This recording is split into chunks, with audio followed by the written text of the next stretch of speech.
ধন্যবাদ। বিসমিল্লাহির রহমানির রহিম।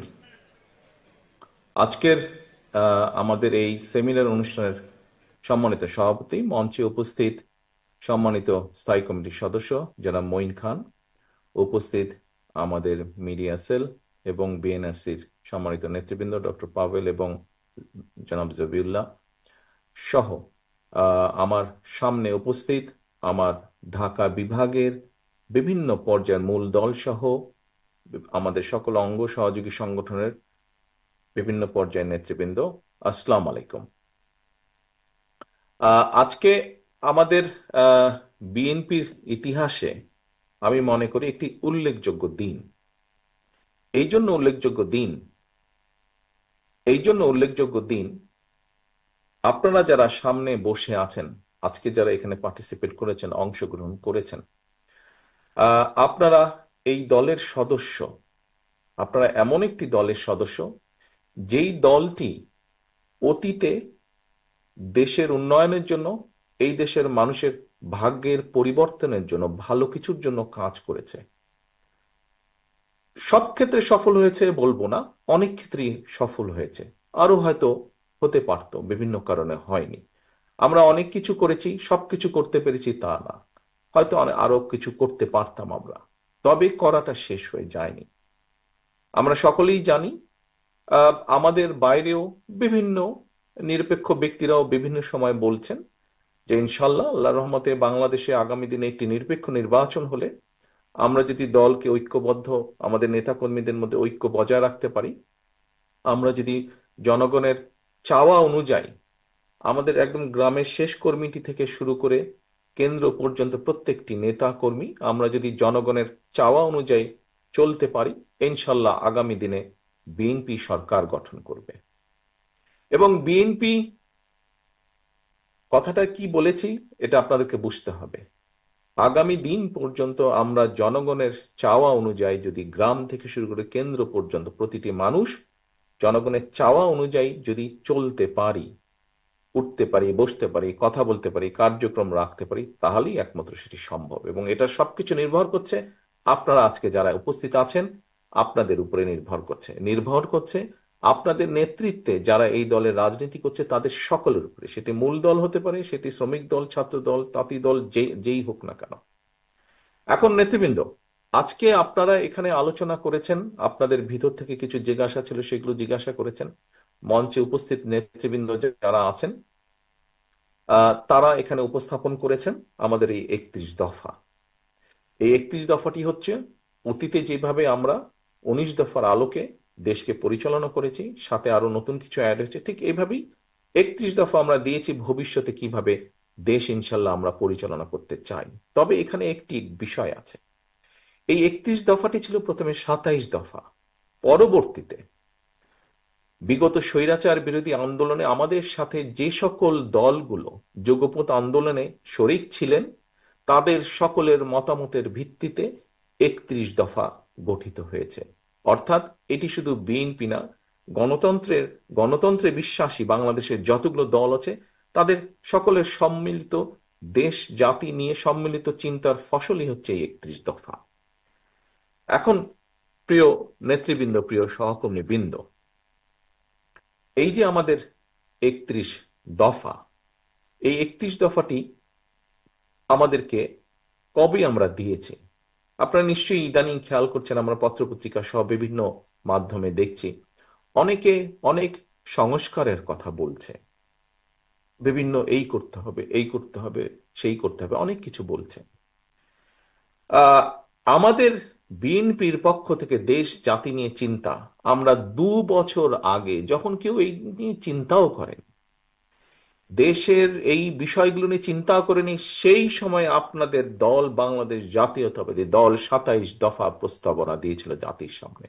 অর্থাৎ বিএনপি যখন কেউ এই বিষয়ে কথাই বলেনি, চিন্তাই করেনি, সেই সময় বিএনপি দেশের সামনে, দেশের মানুষের সামনে 27 দফা, পরবর্তীতে 31 দফা উপস্থাপন করেছে। অর্থাৎ বিএনপির যে চিন্তা দেশকে নিয়ে, দেশের ভালো কিছু নিয়ে, বিএনপির যে চিন্তা দেশের মানুষের ভালো কিছু করার জন্য, এই 31 দফাই হচ্ছে তার সবচেয়ে বড় প্রমাণ। কারণ অনেক আগে আমরা দিয়েছি, এখন হয়তো অনেকেই অনেক কিছু বলতে পারেন।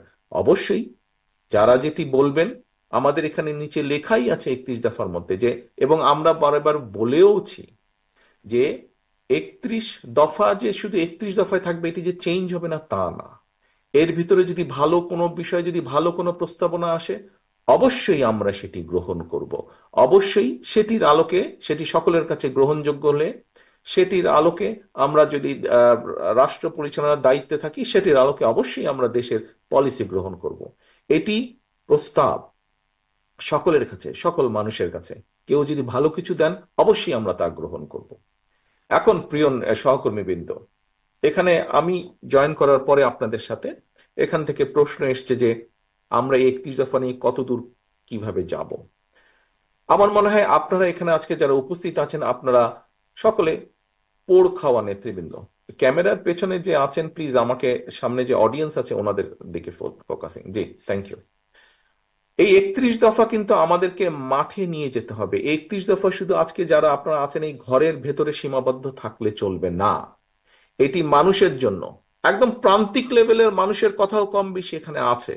কাজে এই কথাগুলো প্রান্তিক লেভেলে নিয়ে যেতে হবে। এবং কে নিয়ে যাবে?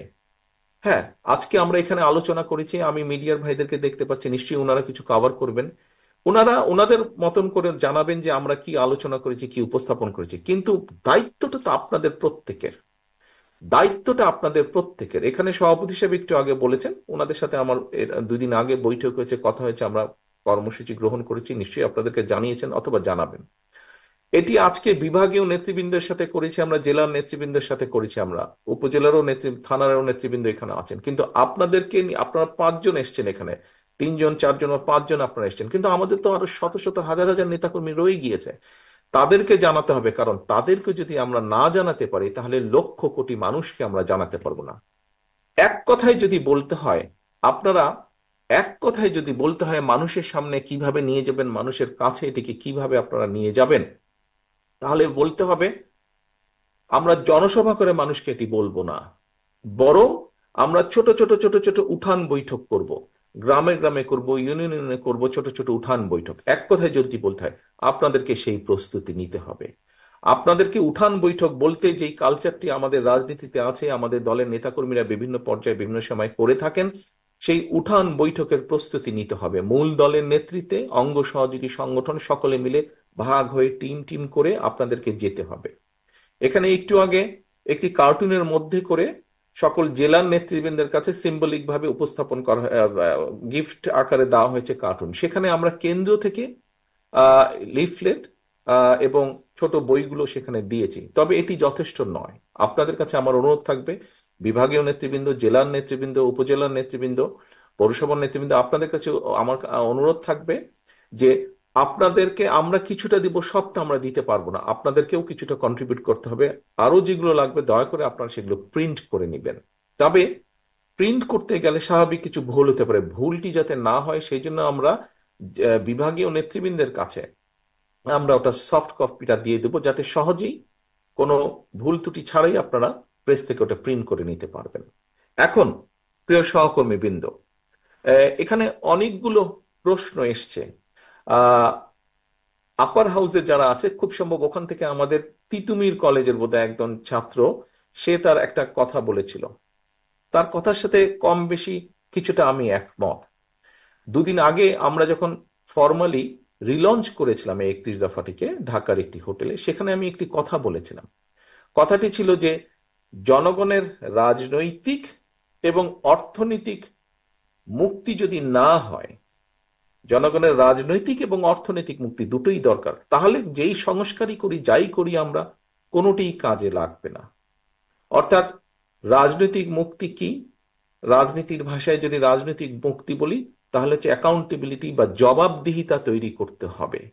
যার যা ইচ্ছা করে চলে যাবে সেটি করা যাবে না। সেটা যেই হোক, সরকার হোক, বিরোধী দল হোক, যে কোনো রাজনৈতিক দল হোক, রাজনৈতিক কর্মী হোক, চেয়ারম্যান হোক, পৌরসভার চেয়ারম্যান হোক, কাউন্সিলর হোক, মেম্বার হোক, যেই হোক না কেন, প্রত্যেকের একটি জবাবদিহিতা থাকতে হবে জনগণের কাছে।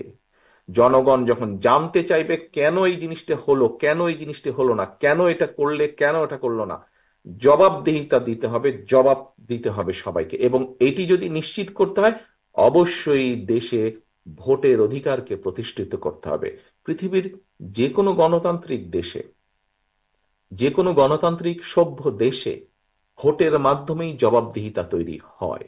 কাজেই প্রিয় সহকর্মীবৃন্দ, যেই লড়াই আমরা জনগণের কথা বলার অধিকার, জনগণের রাজনৈতিক অধিকার অর্থাৎ ভোট প্রদানের অধিকার, যার জন্য আমাদের হাজারো সহকর্মী গুম হয়েছে, খুন হয়েছে, আপনারা লক্ষ লক্ষ নেতাকর্মী, আমাদের 60 লক্ষের মতো নেতাকর্মী মিথ্যে মামলার শিকার যারা হয়েছেন, আমরা যে কারণে যুদ্ধ করছি এই দেশের মানুষের ভোটের অধিকার, কথা বলার অধিকার প্রতিষ্ঠা করার জন্য। কাজে আমাদেরকে যে কোনো মূল্যে এই অধিকার প্রতিষ্ঠিত করতে হবে জনগণকে সচেতন করার মাধ্যমে। প্রায় আমরা একটি কথা বলছি, ষড়যন্ত্র থেমে যায়নি।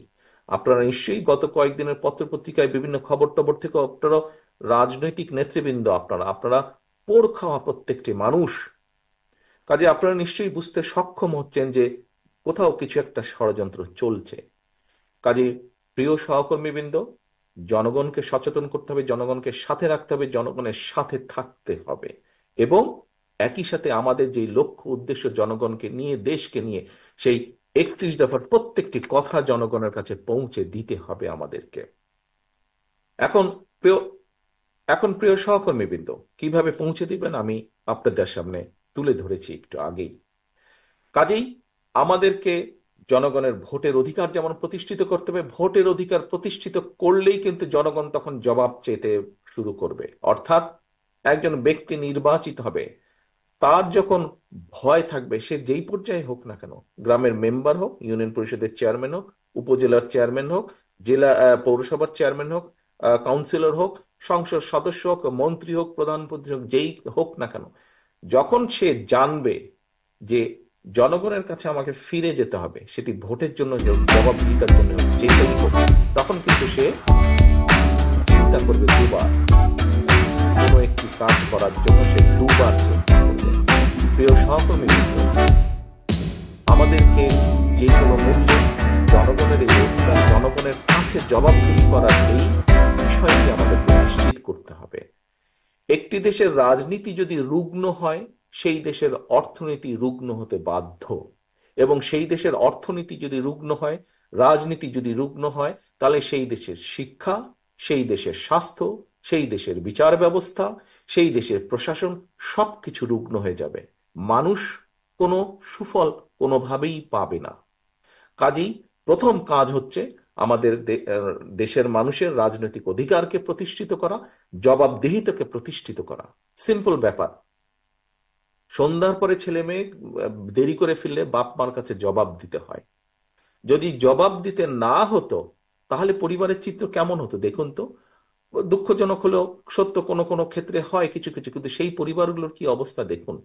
আর যেই পরিবারগুলোতে একটা ডিসিপ্লিন থাকে, জবাবদিহিতা থাকে, সেই পরিবারের সন্তানরা কিভাবে বেড়ে উঠে, তাদের পড়ালেখা কেমন সুন্দর হয়, আচার আচরণ সবকিছু ভালো হয়, জবাবদিহিতা। কাজেই প্রিয় সহকর্মীবৃন্দ, আমাদেরকে এই গত স্বৈরাচার 15, 16, 17 বছর ধরে দেশে কোনো জবাবদিহিতা ছিল না। জবাবদিহিতা ছিল না বলেই এইভাবে মানুষ গুম খুম হয়েছে। জবাবদিহিতা ছিল না বলেই নিশিরাতের ভোট হয়েছে, দামি নির্বাচন হয়েছে। জবাবদিহিতা ছিল না বলেই প্রশাসনগুলোর কি অবস্থা, বিচার ব্যবস্থার কি অবস্থা দেখেছেন। জবাবদিহিতা ছিল না বলেই দেশ থেকে লক্ষ লক্ষ কোটি টাকা পাচার হয়ে গেছে, দেশের মানুষের সম্পদ পাচার হয়ে গেছে। এই সব কিছুকে যদি আমাদের ঠিক করতে হয়, সবকিছুকে যদি দেশের মানুষের চাওয়া অনুযায়ী যদি নিয়ন্ত্রণের মধ্যে আনতে হয়, অবশ্যই জবাবদিহিতাকে আমাদের তৈরি করতে হবে, প্রতিষ্ঠিত করতে হবে। এবং সেটি একমাত্র সম্ভব সঠিক ভোট প্রয়োগের অধিকার প্রতিষ্ঠার মাধ্যমে।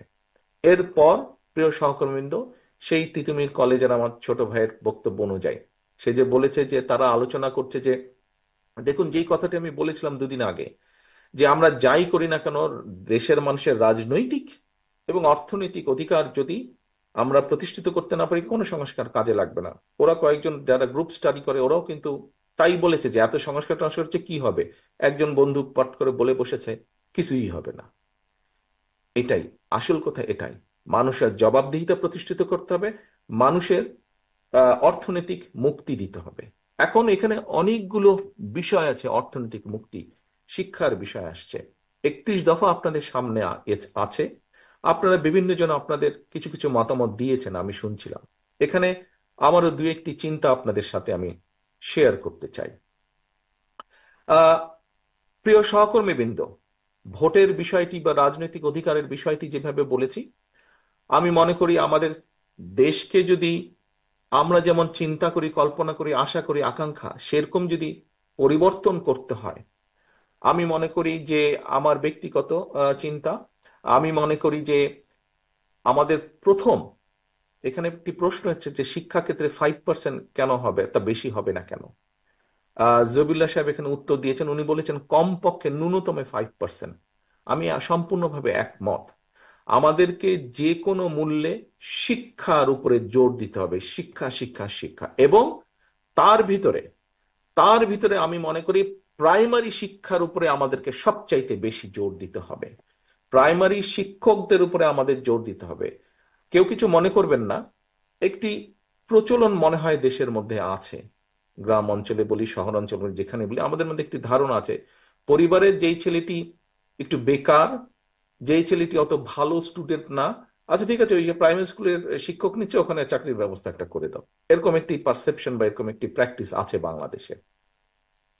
প্রিয় সহকর্মীবৃন্দ, আমি মনে করি প্রাইমারি স্কুলের শিক্ষকটি হওয়া উচিত ওই অঞ্চলের অন্যতম মেধাবী, যে তার হওয়া উচিত প্রাইমারি স্কুলের শিক্ষক।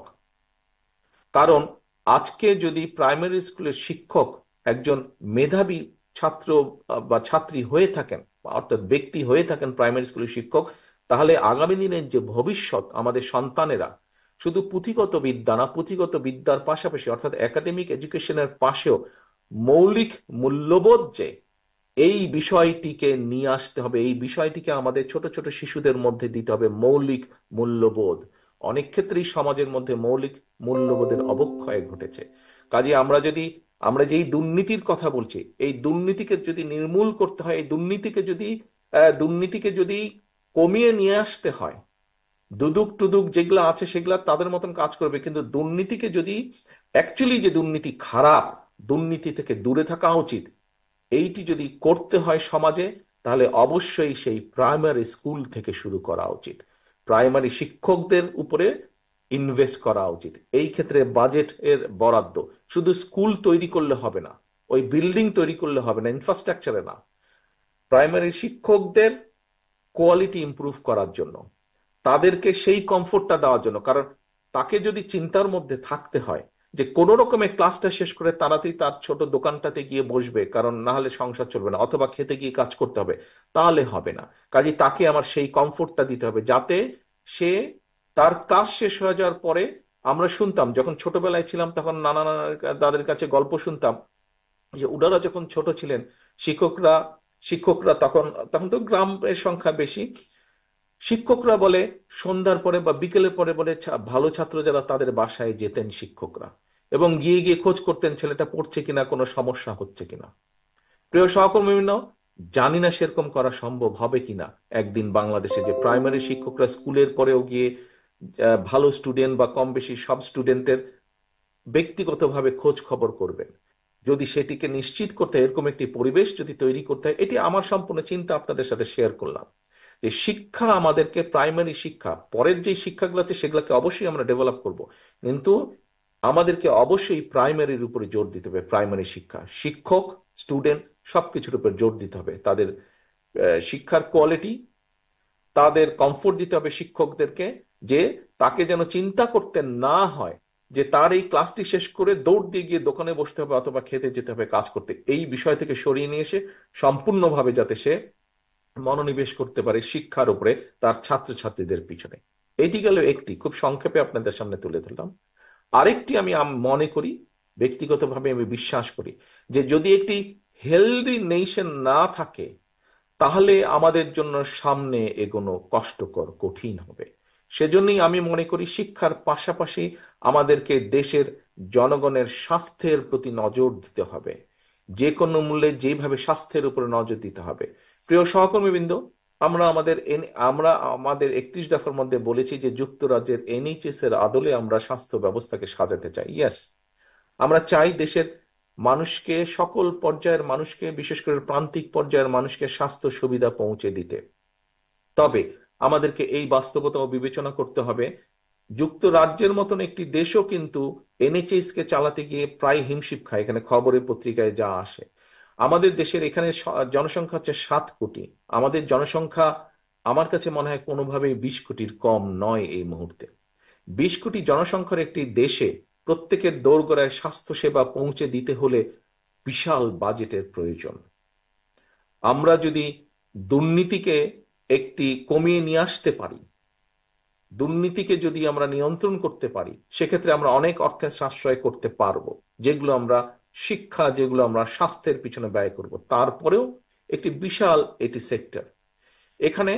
আমি মনে করি এই ইউরোপের অনেকগুলো দেশ, যেই দেশগুলো ধনী, যেই দেশগুলো উন্নত, তারা নতুন একটা মেথডে যাচ্ছে।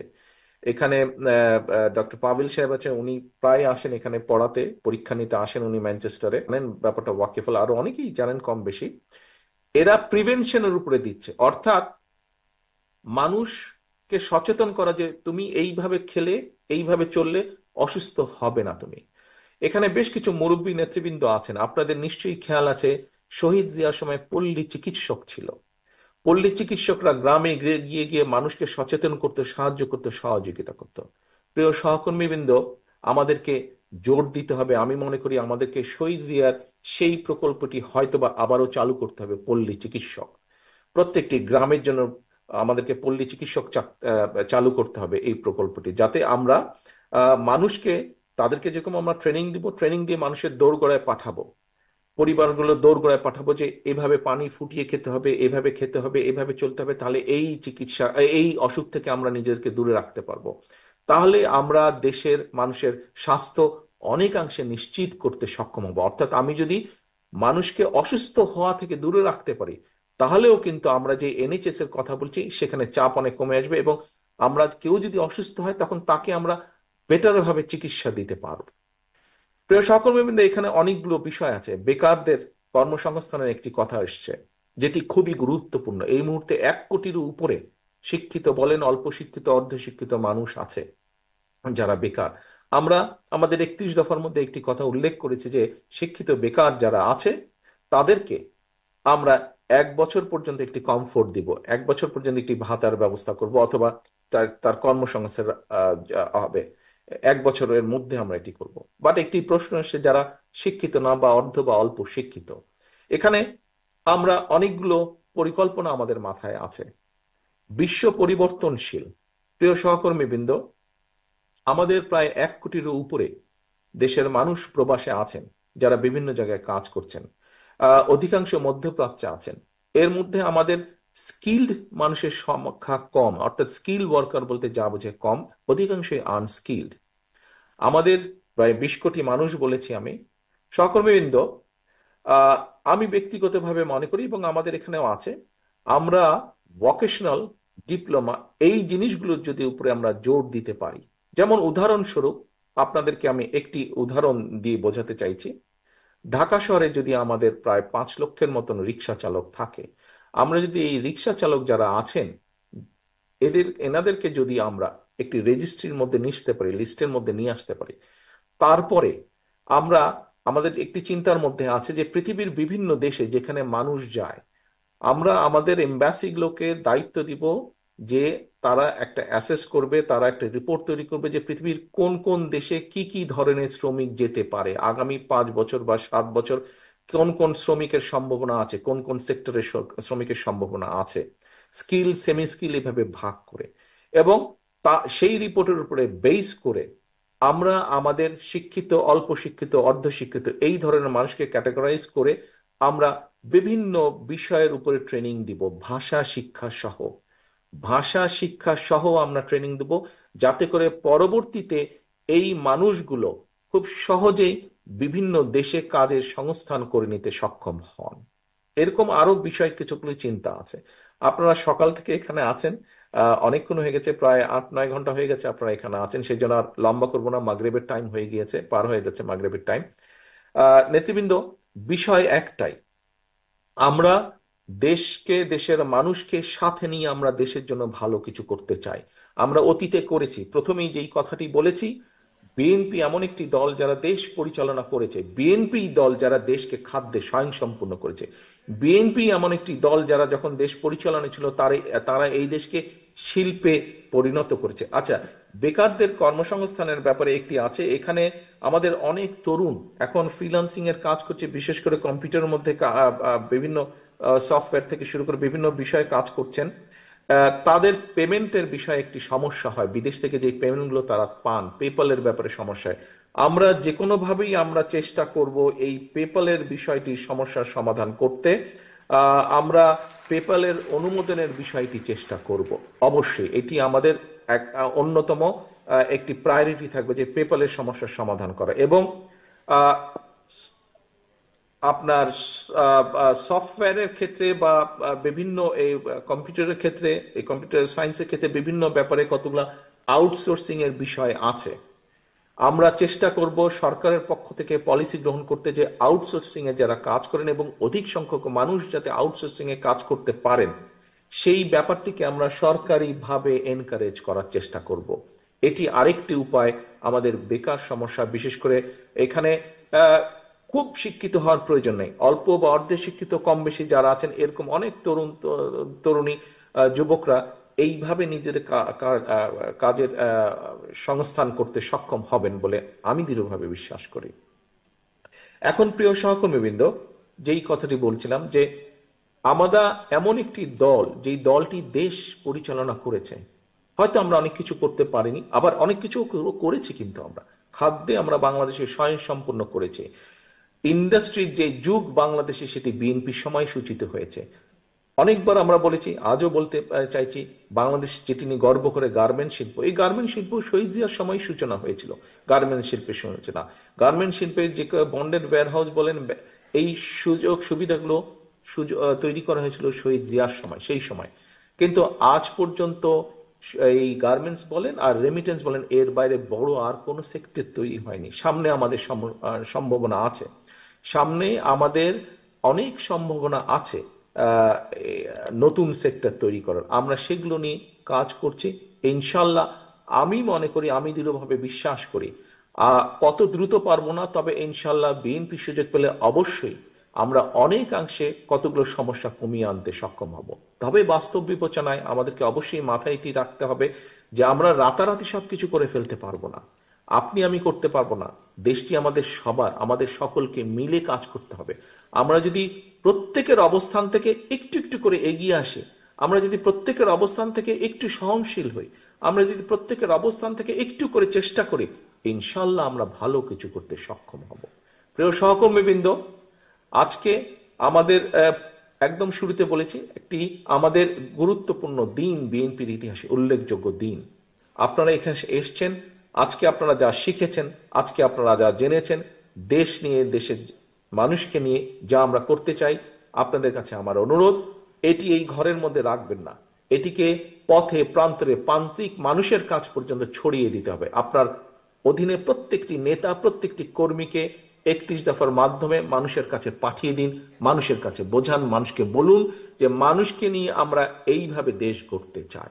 আমি দৃঢ়ভাবে বিশ্বাস করি যে আজকে আমাদের এই অনুষ্ঠানটি একটি অত্যন্ত সার্থক অনুষ্ঠান, এবং এইটি অনুষ্ঠানের মাধ্যমে আপনারা আজকে যা জেনে গেলেন, যা জানিয়ে দিয়ে গেলেন, আমরা জানলাম, যা আপনারা জেনে গেলেন, যে জেনে নিয়ে গেলেন, সেটি আপনারা পৌঁছে দিতে সক্ষম হবে। এভাবেই আমরা ইনশাল্লাহ দলকে গড়ে তুলব, এবং দলের সংগঠনের মাধ্যমে জনগণকে সচেতন করার মাধ্যমে আমরা ইনশাল্লাহ দেশকে গড়ে তুলব, দেশকে গড়ে তুলব। আপনাদের নিশ্চয়ই মনে আছে, স্বৈরাচারী হাসিনার সময় আমি একটি স্লোগান দিতাম, টেক ব্যাক বাংলাদেশ।